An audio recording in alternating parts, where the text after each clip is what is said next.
आदाब नाज़रीन, अब देख रहे हैं स्टार न्यूज़ टेलीविज़न। एक अहम खबर के साथ आपकी खिदमत में हाजिर हैं। गुरुग्राम मस्जिद में घुसकर नमाज़ों की पिटाई की गई है। पुलिस का कहना है कि तहकीकात में जो भी कसूरवार पाया जाए उसके खिलाफ सख्त कार्रवाई की जाएगी। ये मामला गुरुग्राम का है। आपको बता दें कि ये खबर उर्दू के कई अखबारों में छपी है, सियासी तकदीर में भी छपी है। आगे सियासी तकदीर ने इस बारे में जो लिखा है वो ये कि राजधानी दिल्ली से मुतसिल गुरुग्राम साइबर सिटी में कुछ शरपसंद अनासर के ज़रिए आपसी भाईचारे और माहौल को बिगाड़ने का मामला सामने आया है। यहाँ कुछ शरपसंदों ने मस्जिद में घुसकर नमाज अदा कर रहे लोगों की पिटाई की, उसके साथ मस्जिद में भी तोड़फोड़ की गई। मीडिया रिपोर्ट की माने तो वारदात को अंजाम देने के बाद शरपसंद मस्जिद का गेट बंद करके फरार हो गए। इस मामले में गुरुग्राम पुलिस ने कम से कम 1 दर्जन लोगों के खिलाफ मस्जिद में तोड़फोड़ और वहाँ के लोगों पर हमला करने का मुकदमा दर्ज किया है। FIR में कहा गया है कि मुबैना वाक़या बुध की शाम गुरुग्राम के भौरा कलां इलाके में पेश आया।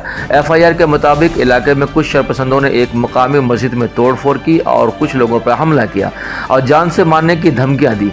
वारदात को अंजाम देने के बाद दबंग मस्जिद का गेट बंद करके फरार हो गए। गुरुग्राम के बिलासपुर थाना में शिकायत दर्ज करने वाले सूबेदार नज़र मोहम्मद ने बताया कि भूरा कला में सिर्फ 4 मुस्लिम ख़ानदान रहते हैं। बुध के रोज़ जब लोग मस्जिद में नमाज अदा कर रहे थे तो कुछ लोगों ने मस्जिद में दाखिल होकर उन पर हमला कर दिया।